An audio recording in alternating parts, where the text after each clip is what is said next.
Alors, pour son origine, le virus Ebola provient de la forêt tropicale d'Afrique. Il est hébergé dans un réservoir naturel. Oui, Ebola est identifié scientifiquement comme étant le chauve-souris frugivore et aussi le virus Ebola a été découvert en 1976 lors de 2 épidémies en Soudan et en République démocratique du Congo ex-Zaïre. Il tire son nom dans la rivière Ebola, située à proximité du premier foyer identifié de la maladie. Alors, quels sont les modes de transmission? Le virus Ebola se transmet à l'homme par un contact direct avec le liquide biologique d'un animal infecté ou d'une personne malade. Une fois chez l'homme, il se propage par un contact direct pollué ou muqueuse avec les sangs.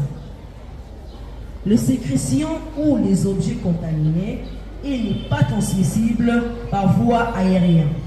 Oui, la prévention de la fièvre hémorragique à virus Ebola repose sur les mesures strictes d'hygiène et de sécurité, l'utilisation des vaccins ciblés et la gestion sécurisée des cas suspects ou confirmés.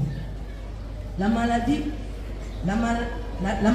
à virus Ebola est une fièvre hémorragique extrêmement grave. Les principaux inconvénients et conséquences sont une vitalité très élevée, pouvant atteindre 50% à 90%, desquels à long terme fatigue, douleurs articulaires et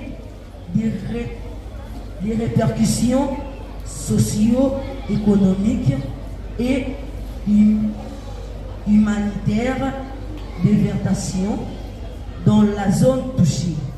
En conclusion, Ebola est un virus mortel. Respectons les mesures barrières pour l'éviter. Votre santé, notre. Je dis et je vous remercie.